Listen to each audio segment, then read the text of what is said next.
Seja bem-vindo, seja bem-vinda. Eu sou Lúcio Silva e começo mais uma edição de O Empreendedor, programa aqui da Band News FM. Hoje a gente vai falar um pouquinho sobre o mundo da confeitaria e da doçaria com Bila Amaral, da Brigadíssimo Doçaria. Seja bem-vindo, Bila. Muito obrigado, Lúcio. Prazer estar aqui com vocês, cara. Prazer é nosso. Hoje, excepcionalmente, não temos a presença do Marcelo, que voltará nas próximas edições para comandar o show aqui.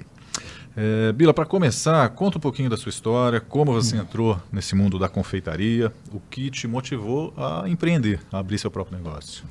Eu brinco que eu casei por interesse, né? Minha esposa é chefe de confeitaria e eu, como um bom chocolatra e comedor de doce, eu vi a oportunidade e falei, vou casar. Mas brincadeiras à parte. Ela já era formada em confeitaria, em gastronomia, tinha pós-graduação, né, a Ana, e eu era da área comercial. E a gente precisava aumentar o faturamento da empresa, que já existia há 2 anos, mas que andava muito para fazer coisas para amigos, parentes, os clientes locais e tal. A gente falou, o que a gente faz agora? Contrata alguém, muda de espaço, cresce, evolui? Falei, por que não eu sair de onde eu estava, fazer o comercial para mim? Então, fiquei 20 anos na área comercial, falei, por que não fazer isso para mim? E aí eu tomei a decisão, conversei com ela, a gente decidiu junto. A gente já tinha a empresa aberta há 2 anos, ainda atendendo informalmente algumas pessoas, trabalhando em casa, ainda no medículo e tal. E eu falei, vamos montar um negócio. E aí nasceu a Brigadíssimo. E aí eu saí, pedi demissão, tinha sido recém-promovido. Ia pedir demissão, o chefe não entendeu nada. Falei, não quero empreender, que desde moleque eu já empreendia, vendia lanche em shopping, chocolate na feira, camiseta na faculdade. Já estava no sangue. Já estava no sangue.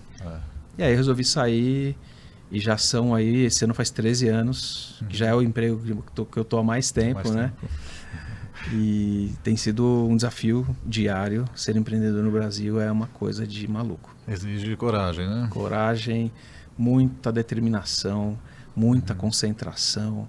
Não pode perder o foco, não pode bobear, tem que estar muito antenado com tendência. É um desafio diário, mas é muito gratificante. Acordar de manhã, saber que você está indo para o teu negócio, fazer dar certo. Sim. E sair de um emprego estável, como era o seu caso, e se arriscar no empreendimento.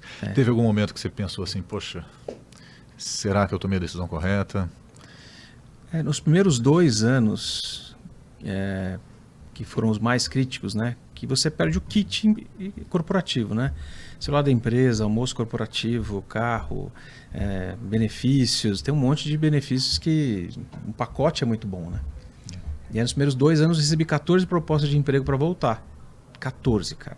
Poxa. 2 delas mexeram muito comigo. Falei, ai meu Deus, era um lugar que eu queria trabalhar há muito tempo. Logo que eu saí, agora quer me trazer de volta. Mas quando eu entrei com os 2 pés, que é uma coisa que eu sempre falo para todo mundo que me pergunta. Cara, você vai sair? Sai com os 2 pés e fecha a porta e vira a história. O passado vira a história e segue. Aproveita toda a história que você teve para viver. Então, de lá para cá, a pandemia foi um momento crítico da gente repensar o negócio. Se ficaria ou se não ficaria. Porque era uma incerteza muito grande, a gente não tinha ideia do que ia fazer, mas a gente resistiu, aí depois teve greve dos caminhoneiros. Aí depois, enfim, um monte de outras coisas que aconteceram. Mas pensar em desistir, eu nunca pensei. Nunca pensei. E nunca vou pensar, porque eu quero deixar a empresa para as minhas filhas. Certo. E já são 13 anos, já está... Já são 13 anos. De empresa são 15, né, desde 2010. Que fez 15 agora em fevereiro.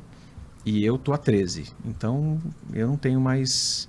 Eu não sei nem se eu sei trabalhar fora do meu negócio mais. Né? A gente se reinventa toda vez, mas... Eu acho que eu não voltaria para o corporativo mais. Legal. E você falou aí em se reinventar. Como é que você se reinventa no sentido de reinventar a empresa, os produtos, e diversificar e inovar para manter sempre competitivo, né? Quando você fala em alimentação, a inovação ela é complicada, porque como é que você vai inovar um brigadeiro, né? Um sabor diferente? Isso é mais um sabor, não é uma inovação. Então, o que a gente tenta? Trazer tendências de fora, trazer tendências do mercado, entender que uma embalagem pode fazer a diferença na hora da entrega, entender que o serviço bem feito te traz muito mais clientes do que trazer 20 clientes e atender mais ou menos. Melhor você ter 5 e atender super bem e eles se sentirem bem atendidos. Então, nesse caso, a inovação entender quais são os próximos passos do mercado de alimentação, que é um mercado, você tem ideia, é um mercado no Brasil de 12 bilhões ano. E é competitivo, né? E de doces, hein? Então, se você pensar em padaria e confeitaria, são mais de 230 mil. Sendo que dessas, 90% é microempresa. Sim. Então, você imagina a competição que você tem. Então, você tem que ter criatividade, tem que ter um bom atendimento, tem que ter um preço acessível, tem que nichar. Então, a gente foi para 3 segmentos, né? Entendendo que o corporativo era um segmento muito importante, sem esquecer o consumidor final, mas a gente se destacou no white label, que é terceirizar a produção de algumas marcas. Tá. Então, isso nem tem muita inovação. Mas é uma oportunidade. Foi uma oportunidade que a gente entendeu e já são 10 anos fazendo white label para algumas empresas grandes, aí, nomes grandes do mercado. Certo. Isso vocês enxergaram em algum momento da trajetória ali, né? Olhou o mercado e falou, aqui tem uma oportunidade.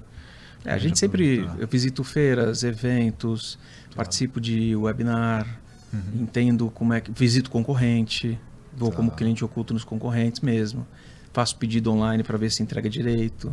Uma vez eu pedi num cliente e o cara me entregou, na hora de entregar o bolo, ele levantou o bolo, o bolo é para a Bila, tá aqui. O bolo virou todo na tampa. Pô, esse cara de logística tá com problema. Então a gente já foi entender isso. Então testar. Então a inovação às vezes pode ser uma coisa muito simples, né? Uma embalagem bacana, um sabor. O mercado que você acessa. O mercado, exatamente. Então não é fácil inovar em alimentação, mas tem espaço sim. Tem bastante coisa para crescer. Em termos de tendências, você mencionou aí que vocês buscam identificar as tendências. Quais são as tendências hoje? O que a gente tem percebido muito, o crescimento muito da linha fit, né? Então, produtos sem açúcar, zero lactose, produtos com whey protein, muita coisa com amendoim. Não me pergunte o porquê, mas tem muita coisa com amendoim. Produtos que desconstruídos, né? Então, uma das tendências da Páscoa que a gente entendeu era como o preço do chocolate, por exemplo, está estratosférico. A gente fez um ovo de Páscoa que a casca é brownie. Tá. Então, eu tirei o chocolate como principal elemento e coloquei o brownie como principal elemento, mas no formato de ovo. Eu já vi uma empresa que fez um ovo de coxinha. Olha só. E o cara não quer comer doce, mas ele adora uma coxinha e fez um ovo de coxinha.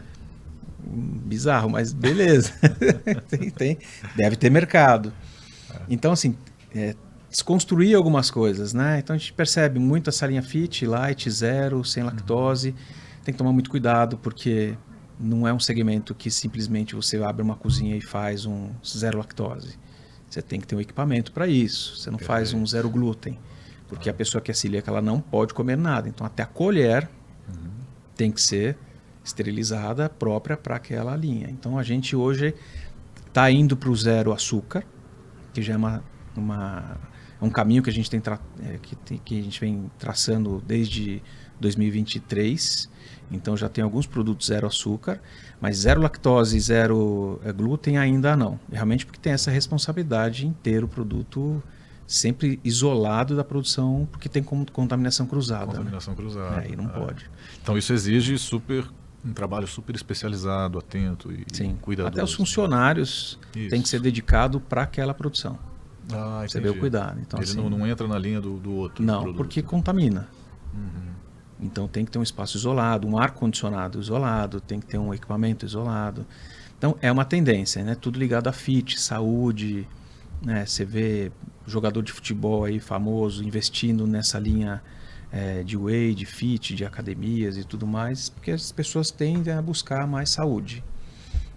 Eu ainda não estou nessa linha, a gente tem, como eu te falei, o zero por enquanto, mas é uma tendência de nos próximos 2 anos a gente conseguir começar a trabalhar com uma linha um pouco mais light, um pouco mais fit, atendendo essa demanda do mercado. Não sei se é uma demanda que fica, é uma tendência, nem sempre a tendência ela é efetivada, né?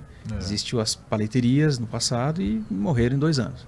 Era uma tendência de mercado, mas o bom brigadeiro, o bom bolo de aniversário, o brownie não tem sazonalidade, né? É assim e ele é bom desde sempre. Como é que é essa administração dos custos dentro da doçaria?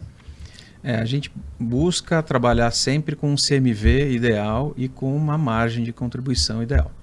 É difícil, às vezes, com o mercado oscilando, como é o mercado do chocolate, por exemplo. Tem uma crise mundial de chocolate hoje que 70% do chocolate que é da África está acabando. Né? Há quem diga que daqui a 50 anos não tem mais chocolate, que vai ser um produto de luxo. Então é um negócio super arriscado. Então como é que a gente faz? A gente se reinventa, retrabalha esse produto. Então busca outras alternativas. E a precificação ela é muito importante nesse momento. Então eu trabalho com uma margem de um CMV, que é um custo de mercadoria vendida, em torno de 35%. Que é na alimentação é mais ou menos isso. E uma margem de contribuição aí de no mínimo 50%. Há produtos que têm uma escala maior e a gente consegue aumentar essa margem? Então tem um cliente, como eu te falei, a gente tem terceirização de produto. Que se eu trabalhar com 35% fica inviável. Então a gente trabalha até 45%. Então, mas tem que ter um cuidado. Tem que ter um cuidado na precificação. Tem que ter um cuidado, porque às vezes um detalhe de uma embalagem ou de uma logística, e colocar todos os custos na ponta do lápis. Sim. Porque o lacinho que você dá na embalagem, ele custa. Você não chega lá na papelaria, vou pegar o lacinho e vou levar para minha casa. Custa. A fita adesiva que você fecha a caixa, custa. A caixa de papelão, custa. E às vezes a gente esquece desses detalhes. Então a lucratividade, o lucro, ele está nos detalhes. Entender cada detalhe, precificar muito certamente, pesquisar o mercado, porque não adianta você ter um produto de 10 e o mercado todo trabalhando com 3, a não ser que você niche no mercado de super luxo, e aí você tem uma outra demanda de embalagem, outra demanda de qualidade de produto, de matéria-prima. Mas, tradicionalmente, a indústria de alimentação trabalha entre 30% e 35% do CMV. Então, é super importante ter esse cuidado na hora de fazer a conta de precificar teu produto para ter margem de lucro efetiva, ter rentabilidade e a empresa sobreviver ao longo de muitos anos. Né? Legal, legal. E para além desse saber financeiro, você precisou certamente desenvolver outros saberes que você não tinha antes de assumir essa função de empreendedor. Né?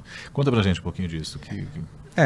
Quando você trabalha com empresa, você faz o seu, entrega, cai o lápis, vai embora e a contabilidade financeira, administrativa faz o resto. Perfeito. Quando você vai para o teu negócio, então é muito importante você ter um plano de negócio. Minimamente quanto custa, por quanto vende, qual mercado e para quanto eu vou vender. Estimar isso ao longo do tempo. Então tem que estudar um pouquinho de economia, tem que estudar um pouquinho de finanças, tem que estudar um pouco de marketing, tem que estudar um pouco de tendências, tem que entender de logística, porque você pode entregar um produto congelado, ele tem um custo, um produto fresco tem outro custo.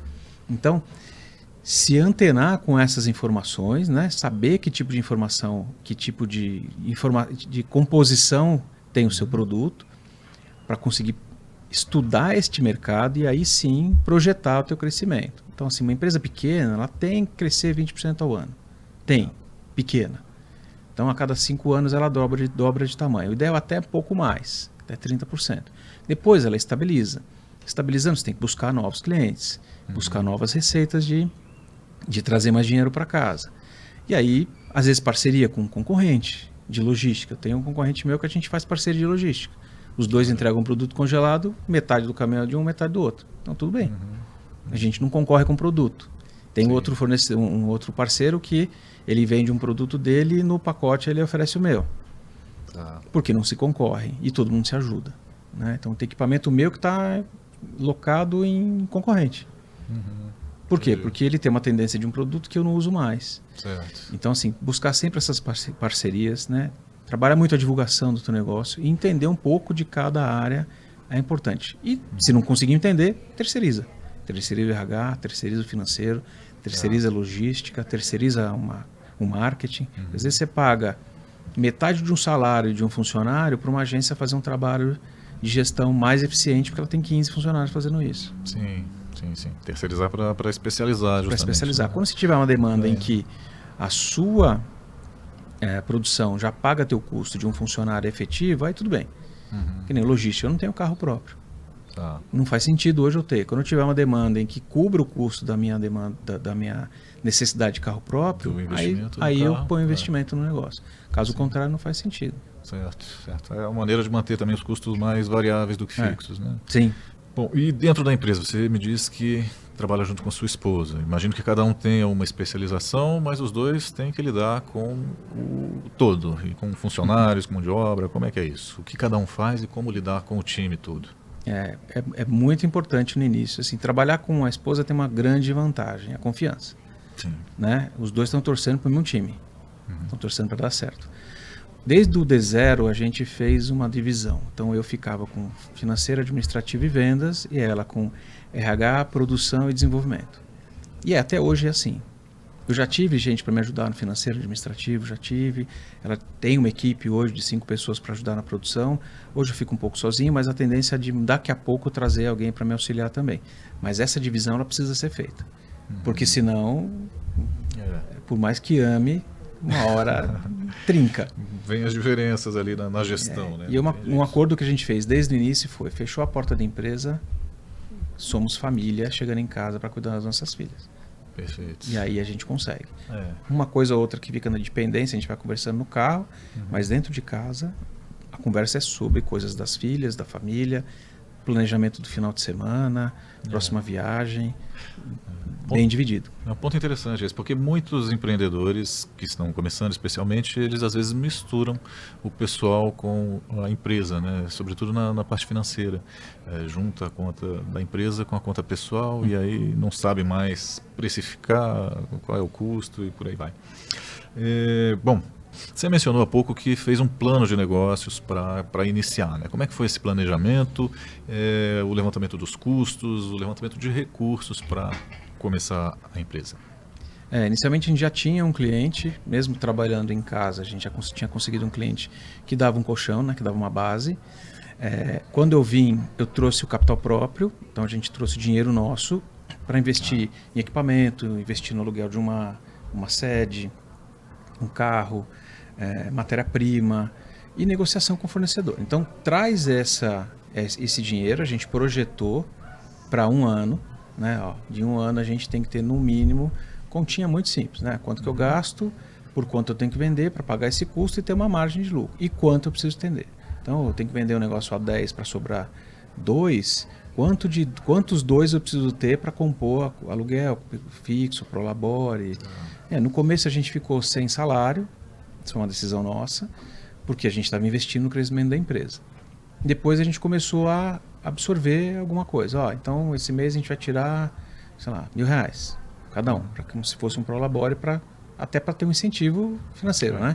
Senão você fica trabalhando só para dar dinheiro para os fornecedores. Mas tem que ter esse planejamento inicial.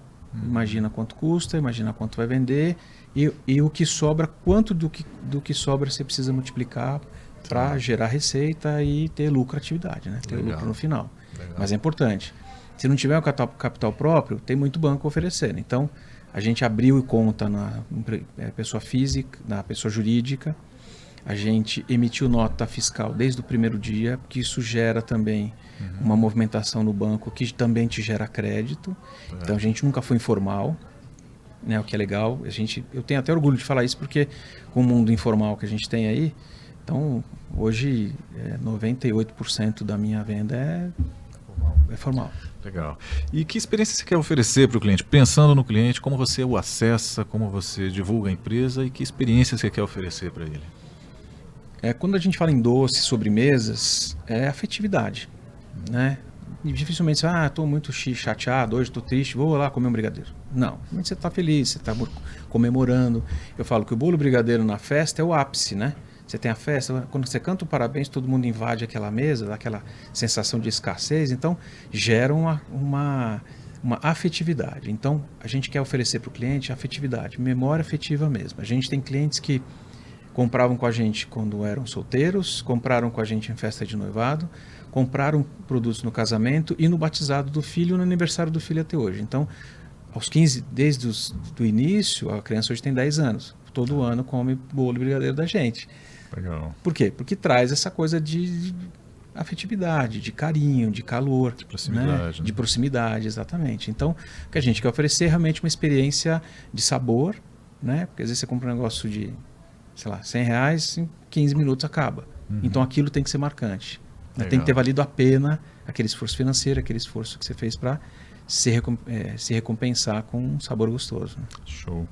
Nós ouvimos aqui no Empreendedor Bila Amaral, da Brigadíssimo Doçaria. Obrigado e até a próxima. Muito obrigado, até. O Empreendedor vai ficando por aqui. Nos vemos no próximo final de semana. Até lá.